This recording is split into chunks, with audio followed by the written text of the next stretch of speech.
Hey, everybody. Welcome back to another episode of the Your Living Proof podcast. What number is this, Blondie? 59. How come women are so good with dates and numbers and all that? We just have to be to function for life. Pretty much We're in charge of everything. Good at everything. Try. Yeah. No, not everything. Sometimes the attitude could be. I'm sure it could be better. How are you feeling today? Great. You are? Yes. Truthfully? Truthfully. You look great. Thanks. We're excited to be with you guys. It's an awesome week. It's a good time of year. We're still in May. You guys, it just smells good outside, which is so nice. I appreciate it so much this year. Yeah, well, there's people that live in parts of the world that get that all the time. I know. Everything where we Bless live. you. We live in Utah. The mountains are beautiful, but everything's dead for a good half of the year. Yeah. 6 months, you're like questioning every decision you've ever made in your life. Yeah. So we're still in May. It's still the month of mental health awareness. And I love that. I love that it's now an initiative that's out there for people to draw attention to. I have businesses and different groups asking me to come and talk about it because there's so many different aspects. Yes. Addiction's just one of them. But now people are drawing attention to these things. I mean, May 9th is now, it's incredible that it's gotten to be that big of a problem, but is National Fentanyl Awareness Day. Yeah. Isn't that sad? And most of you are aware of that. You see it in the news, but it is the number one cause of death between those ages 18 to 45 is overdose to fentanyl. And here's the alarming part. We'll get to the subject here, but that's just to one singular drug. Yeah. That's not counting alcohol-related deaths. That's not counting overdose to prescription medications. Cocaine, heroin, anything else. None of those. Just fentanyl. That one drug. It's a serious problem. So I'm glad that there's some awareness, at least to those things, so people can start looking for resources and solutions to them. Last week, we talked about our event. That was awesome. Yes. Well, and your sobriety. Your 16 years. 16 years, which is great. And I mentioned something in that episode I just want to revisit real quick because it's come up a couple more times this week along with some other things. It was the topic of kratom. Right? Like I had a week where there was a handful of people. It was like I kept hearing this story on repeat and I was like, what the heck? Am I getting punked or something? It's almost like the same story over and over. And I posted something about it on our Instagram page and then had a bunch of people reach out that were like, oh my gosh. Yeah. It's a real My deal. husband's doing that or my daughter's doing that. And you know, what is kratom? Well, kratom's actually sold legally. Like I've been told you can buy it at 7-Eleven or like a grocery store. Yeah. It's a plant. It comes from Southeast Asia. I'm not going to get into all the details of it because it's not important, but it's been around and it's been used to help people with it's kind of a emotional stress reducer, I guess, Sure. right? Yeah. And people were using it to help regulate stress. There's even some facilities and places that have used it in the past to help people as an alternative to some of these street drugs, illegal drugs. Yeah. It's just a kind of a way to take the edge off, right? Well, it's sold legally. It's obtained everywhere. It's in the name of health. People often categorize it as the same thing as drinking like iced tea or herbal tea. Just something really harmless and benign. Yeah, they drink it just to calm down at night and it's legal. And so here's the scary part. People, if they take 2 or 3 times the recommended dose, are getting the same effects as they would off opioids. Yeah. Which is an awesome feeling. Mm-hmm. I've experienced it before, but it's also very, very deadly. And I'm sure addictive. Well, that's why, yeah. Yeah. So people are doing this. Here's the tricky part, and I'll get to the point of why I'm bringing this up. People are addicted to this, and getting off of it, they're having an incredibly difficult time because the withdrawals from it are similar to that of coming off of heroin. Yeah, your body responds the same. Yes, it's terrible. So not only are they feeling sick and anxious and achy and chills and fever, but it's also the emotional distress. Your anxiety skyrockets. Yeah. Here's the reason I bring this up. There's other drugs just like this, and it seems like every month there's something new. When it's not yet recognized by the FDA as an illegal drug, controlled substance, it limits your ability to get help. A lot of these individuals are finding that when they go to a hospital to get help, like medically detoxed or they go to a facility to social detox, or maybe a treatment center because they need help, they're being denied Yeah. because insurance doesn't recognize it. Therefore, there's no coverage. Yeah. That's what's really sad. It's scary. Yeah. So I only mention that because people continue to find these. We've talked about it in episodes before, like temporary solutions. And what Yeah. becomes the most permanent thing in their life are these temporary solutions. Don't take these things lightly. It drives me crazy because the topic for today is this. It leads right into it. Yeah, I was just gonna say it goes hand in hand because when you brush it off thinking like, oh, it's just like this thing they just get it at the gas station, like whatever. Yep. Then you just immediately downplayed it when in reality it's probably even more dangerous than It is. something else. So the topic for today is this. Why are more people addicted to meth recovering than... Why are more people addicted to meth recovering? Yeah, why are more meth addicts recovering Yes. than, let's say, alcoholics, or let's say people addicted to porn, or let's say prescription medications? Now, why do I use meth? Because it's the dirtiest, ugliest of all of them. Yeah. I've partaken Yeah. many times, and I know of its effects. I also know that like what comes along with it and what surrounds it and the people who do it and the communities. And it's the ugliest. That's Yeah, why I'm using it, right? Not it's that dark. it's worse. They're all bad. But it has this stigma surrounding it. Like if Yeah. you are a meth addict, you're like the filth, the garbage. Well, yeah, and you can spot it from 10 miles Yeah, out. you see them on TV. What does a meth addict look like if you had to describe it? Yeah, it's like sores on your face and just broken teeth, no teeth or broken teeth, and just, I mean, Visibly bad. yeah, Okay, so the topic, why are more people recovering? Picture who it is, the meth addict that you see on the news. Why are more people recovering addicted to meth than those from alcohol, porn, or prescription medication?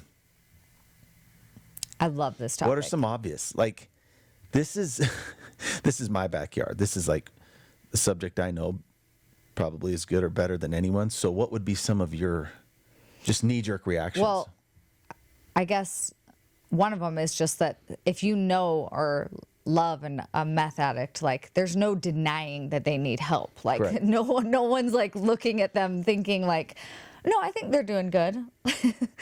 At a certain point, it's so obvious that even families that don't want to like acknowledge it have to, because it's so obvious. There's no more denial. Yeah. No one's arguing, right? Like if they're going to knock it off. Right. Or like that they have it under control, right? Like no one's like, "Oh, I think they're managing it," you know? I Yep. mean, like it's As bad as it is, if you love someone who gets to that point where they're shooting cocaine or smoking meth, I mean, that's everyone's worst nightmare, I think. Yeah. It's your child or your spouse. You're like, oh Absolutely. my gosh. But let's just talk about the physical elements. Everything visibly. They look Yes. it. They smell it. their lifestyle is None of them have a high functioning job where they're still able to like do their civil duties, their church duties and all of that, right? right. It's undeniable because it's ugly and it stinks. Yeah. Nasty drugs sound the alarm. And nasty drugs actually cause families to act. Yeah. Now, are they always acting the right way? No.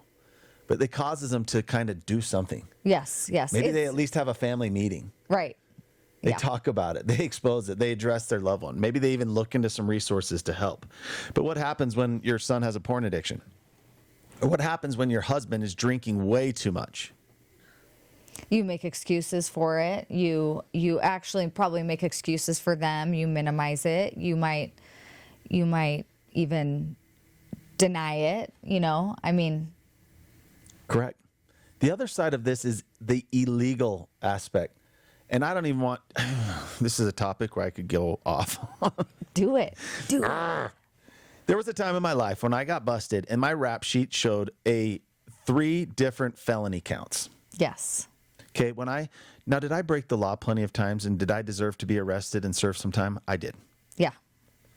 I'm But glad when we I can did admit get arrested, I was so poor and pathetic and in that place of just desperation that when I got busted, I had if like, like when you eat dinner and you have rice and you drop like 3 or 4, what do you call the little piece of rice? Kernels. Rice kernels. Rice kernel. Grains. A grain. They're grains. Okay, a what grain. am I saying? If you have like 3 little grains on the ground, they're so small that you can't even like pick them up, so you just vacuum them up. Yeah. That's how much I had on me. But each drug, so I had a little bit of cocaine, a little bit of heroin, enough that if you dropped, you wouldn't find it. It would disappear. And you'd be like, oh my gosh, searching on the ground. And then I actually had combined the two, which is called a speedball in the street. So 3 felonies, okay? Because a possession of one, a possession of the other, and then when you actually put the 2 drugs together, they call it manufacturing a controlled substance because you're creating a new one. Yeah, that's a stretch, but I like it. So look, I can laugh now, thank goodness. But that was a serious thing. Yeah.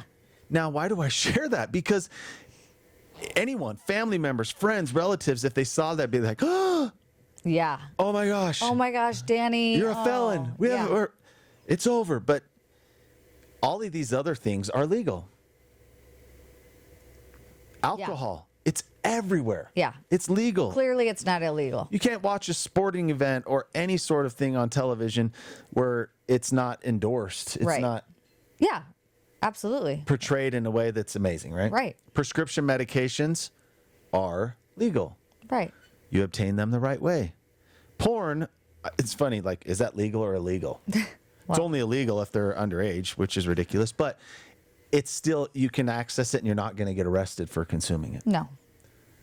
That And is there's quite a few people who think it's very, very acceptable and normal and correct. part of life. Therein lies another reason why your loved one, if they're addicted to prescription medications, porn, or alcohol, is worse off. They're in a much more difficult situation than if they were a meth addict. Well, and dangerous, right? Like Because nothing's going to sound the alarm. Nothing's going to call the alarm. No.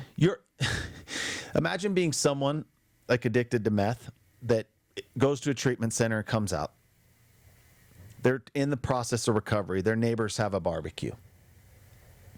The neighbors are playing some good music. They're good, wholehearted people. No neighbors are having a barbecue inviting the neighbors over that are going to sit around and smoke different kinds of meth. Right.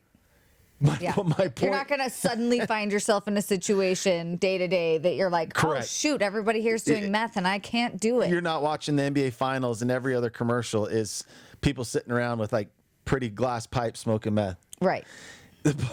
Again, the point being, at alcohol, you will be surrounded by it forever. Yes. It will be where you go. It will be in places that you work, circles of friends. Anywhere you go to the gas station to get a Coke, and it's going to be right next to it. Right, right. That's why it is much more difficult. Now, some people are like, what is this? This doesn't help me at all.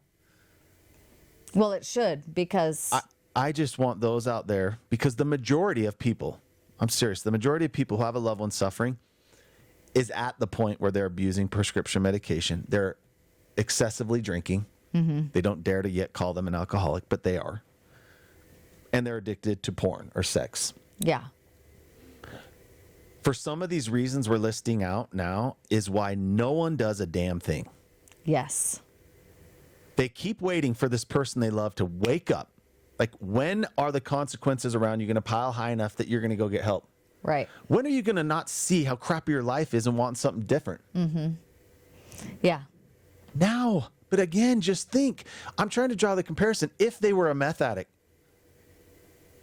somebody would pull the alarm. Right. Well, and they wouldn't expect necessarily that person to go do it for themselves. Like, they'd be like, oh, wow, we've really got to step in and help here. Well, also, those people who do the hardcore, nasty drugs that we talked about, most often they get to a point where there's criminal charges involved, and that ends up serving most people. Like, if they have a family to help them, it serves them well, because now they have the courts helping to Hold them accountable. Kind of force them into this path, Yes. and then the family can jump in and help support it also. There's also society standards. We talked about this on the other episode, but my goodness, you can go get a medical marijuana card from anyone. Yeah. There's so many doctors that'll give it. There's so many different medications, prescriptions. You can use social media or Google to find out things like the drug kratom we talked about. Your resources are endless. Yeah. And most of these societies said it's okay. Right. But for some reason, as a former drug addict, there's this separation between the nasty drugs that have that stigma and then all of the drugs that people are using and consuming that are okay. Right, right. You know, that's funny. I was having a conversation with a friend a few weeks ago, and she was like, "Hey, you know, I want to just talk to you real quick about a good friend of mine, who I just want you to know, like, he's so amazing. He's so amazing, but I'm really worried about him. I'm worried about him because he's got this addiction to porn. Like, it is more than a habit. This is actually controlling his life, and it's actually starting to get him to a point where he's having suicidal thoughts and whatever, and all of these heavy things she's telling me. And she's like, I just don't know how to support him. And I actually said, hey, I need to tell you something. He's really lucky to have a friend like you, because he is in a very, very dangerous place. I need you to understand this. Probably his parents don't even realize what a dangerous, dangerous place he's in, because guess what? He doesn't look sick, does he? Yeah. And she said, no, I see him, I see him twice a week. We do this volunteer thing together. And I said, he doesn't act like he doesn't smell act like it. Yeah. And I said, and trust me, he is flirting with death, with where he got himself emotionally, not physically, but emotionally. Now he is at a point where, yep, he is in as dangerous of a spot as a meth addict or somebody on the street that you would see and think, oh my, like, how did they get to that point? But he doesn't look it, And I've had this real authentic experience. All the people that you see that we're talking about that look like a meth addict. Yeah. I've got to know many of them. I've met them in different programs I've been through, different organizations. Not one of them ever just became a meth addict overnight. No. Every single one of them, even though they now look like death itself, was an awesome, sweet young boy or woman. Of course. With loving parents who got taken down this path. What we're trying to draw light and shed light on today is if your loved one is just beginning down that path and they're abusing alcohol, they're addicted to porn. For some reason, for generations, our society's got stuck in this holding pattern of just waiting until something tragic happens to pull the alarm. Right. Or stand waiting up and for do something. Like, again, with like the alcohol thing where it's just kind of like permissive. You just kind of have a permissive attitude towards it where it's like, well, Yep. they're still going to work. Yeah. They're still doing this. When people start doing the nasty drugs, yeah. guess what happens? It's a matter of time until something happens. Right. It's a matter of time until the family says that's enough and they unify, draw a line in the sand. It's only a matter of time until they get arrested and then the law is involved. Or it's only a matter of time until they die. Right. People who are not using the nasty drugs, all it is a longer death sentence. It's just a holding pattern. Slow death. The slow death.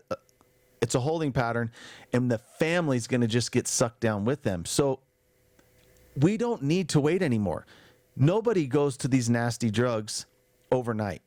It's just addiction is progressive. For some, quicker than others. Yeah. Some experience trauma or tragedy real quick, and it quickly transitions. Others, it's a slow process. Yeah. And the ones that it's a slow process where you go from like a 19-year-old boy that's drinking too much and smoking marijuana and addicted to porn to being the 45-year-old meth addict on the news, someone helped them. Yeah. And it's always the family. Right. Right? Like for years, just help them.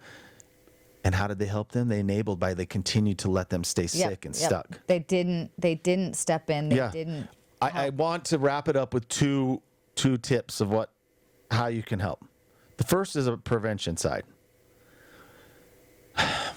I hope I can speak this clearly, but having been a young man, just like any young person these days, there's a real curiosity. I think some boys or girls are more curious than others. Mm-hmm. But when I was younger, it was like, remember that frying pan? Like, this is your brain. This is your brain on drugs. Like, everyone just say no. No one. It's like the sex talk. No one had that. Like, very few people had the sex talk in a very clear, consumable way to understand with their parents when they were younger. Right. No one had the drug talk. And if it was, what was it? don't do drugs. Don't do this. You'll go to jail. You'll die. Yeah. Say no to drugs. Okay. Well, then all of a sudden you're just curious and you're like, well, these people look like they're having fun. Look at that person. Like they're laughing and giggling. So it's confusing. Yes. Very The prevention tip is this: take away the mystery, take away the facade of drugs and alcohol with your younger people. I don't care if they're 11, 12, 13, you start talking about it with them and you don't stop talking with them about it. With my boys, I've had to explain over and over and over because they ask, they're curious. I know they know my past and they wonder. It may be something simple, and if you've already done this, kudos to you. If not, empowering your children by telling them, you know what? People do drugs and alcohol because at the beginning, it is the most incredible feeling ever. And describe it. I tell them, ooh, it makes your stomach all warm and fuzzy and tingly, and it makes you feel happy and giggly, and people laugh a lot, and people love to dance. And I even explain that like everything smells better and looks more amazing and music is greater. You really help them understand that there is this. Yeah, like people aren't doing it because it sucks. They're doing it because it's incredible. But then tying into the fact that it's so incredible that it gets a hold of them. Kids, as much as we don't give them credit, they can understand that when you tell them, oh my gosh, it's so amazing. So amazing. But that's what happens is it's amazing and then it gets a hold of people. Yeah. And then it's like when we're on a vacation or something, and my kids see, like, you know, when we were in Hawaii and they see some guy talking to the tree. Yeah. And they're like, out of his mind, and they're terrified of him. He's just like a belligerent, drunk drug addict on the street. It's then tying back in that conversation. Yep. That's the end game. Hey, look, when he was younger, it's like the commercial show. He was probably having a good time with his friends, hitting a volleyball around, smiling, had great hair. Lots of girls around him. Had all his teeth. Here is where it ends up. Yep.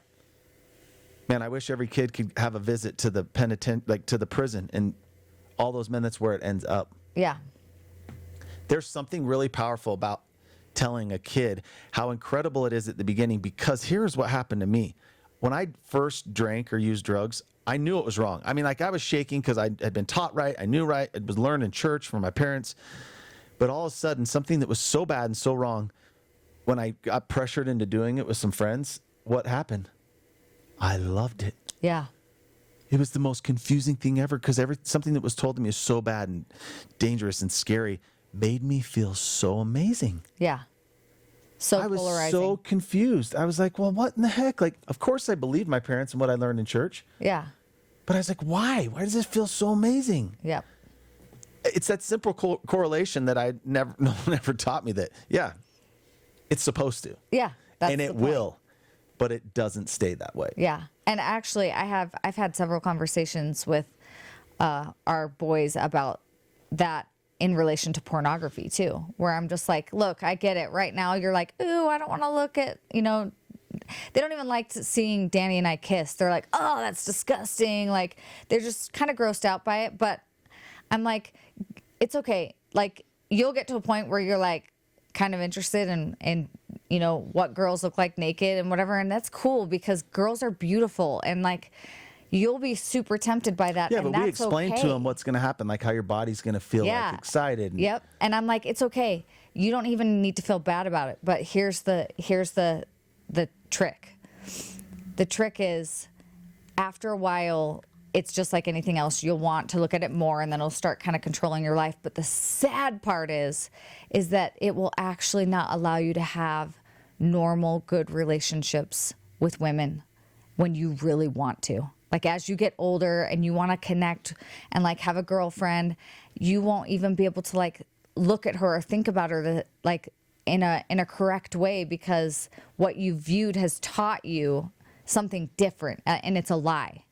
And so it's just really just like, again, taking some of that power away. Yeah, by explaining that there is an appeal. Yeah. Like, it will be exciting at first. Totally exciting. Nothing wrong with that. But in the end, the joke's on you if you buy into it. Well, here, and the reason why some people don't, and I've worked with enough parents, is I understand it stems from fear. Oh, for sure. If you tell your child, I mean, imagine, let's just be realistic. You're like, yeah, alcohol and drugs, they make you feel amazing. And you start describing it. Every person fears that what they did was just encourage them to go get drunk. Yes. Like, oh, great. Now they think it's fun. But it is, if you can just own the fact that they're going to be tempted, they're going to be encouraged, they're going to be exposed to these things by plenty of other people. Yeah, they'll see their friends But doing it. You are the one that if you give them that information up front, that's raised them, that they trust, and if they hear it from you, it's going to be powerful. Yeah. Yep, it will. Yep. But it's They're like having with our fun. boys explaining that, yeah, you might even get stimulated and your wiener's going to move and you're going to feel super good. Yeah, and that's okay, it's but- knowing that you might enjoy something now, but you will pay the price later. Yep. And there's something always powerful with have that. those conversations. So having difficult conversations is nothing that we all look forward to, but the more you do them, the easier it gets. Yeah, for sure. And Tammy Hill was on here a while ago. She's a sex specialist. Yep. up at- Sex educator at BYU. Yeah, and she, remember when we asked her, like, at what age should you start talking to your kids about porn and sex? Yeah, and she's like, as soon as the night you bring them home from the hospital. Yeah. And everyone's like, what? But the reason is, she's like, they won't even know what you're saying for years, but you'll get a chance to figure out what you feel and believe, how to speak about it, being comfortable and being able to look at them on Yeah. these difficult things. So that's a tip. On the side note, just to wrap up, if your loved one is dealing with an addiction that you've been handling in-house, stop. Yeah. Stop thinking that because of these nasty drugs or comparing them to other people, that it's never going to get like that. The phrase that I've heard the most in the last 15 years is individuals who get to that point of looking like a meth addict on the news and families behind them going, oh my gosh, I never in a million years would have thought this would have happened to my sweet Timmy. Yeah. Or I never in a million years thought this would have happened to me. Well, no one does. Right. No one does. So if your loved one is addicted to these things that society says, oh, it's not that bad, porn, prescription medications, alcohol, unite. Somebody pull the alarm. You know what's awesome nowadays is it's siblings pulling the alarm. Yeah. Yep. Siblings are like reaching out to me and being like, yo, my parents, they're totally naive. No one's doing anything about this. They rally the troops and we get a plan of action in place. Yep. Don't let it get to the point where your child is missing teeth and has craters in their face from picking before you decide we need to do something. Yes. It doesn't have to get to that point. It doesn't. And actually, it's much easier to help fix them. There's always going to be challenges. The road's always going to be hard, but it's much easier to do it now. Yeah. I want you to finish by reading. Yeah. I'm like, we're going to end every episode now the same way, guys. And I'm going to give you the serenity prayer that your loved one, that I said every day, multiple times a day for years. Yeah. Still do. God, grant me the serenity to accept the things I cannot change, the courage to change the things I can, and the wisdom to know the difference. And then I'm going to read the serenity prayer for families, which is, God, grant me the serenity to accept that I cannot change other people, the courage to change the person that I can, and the wisdom to know that it's me. It's amazing. We hope to be a resource for all of you out there who love someone struggling, stuck, and you're wondering how in the heck you can get through to them, how you can make a difference in their life. You can, but it's going to take a strategic approach. So we hope to hear from you. We'd be honored to help you. Have a great week.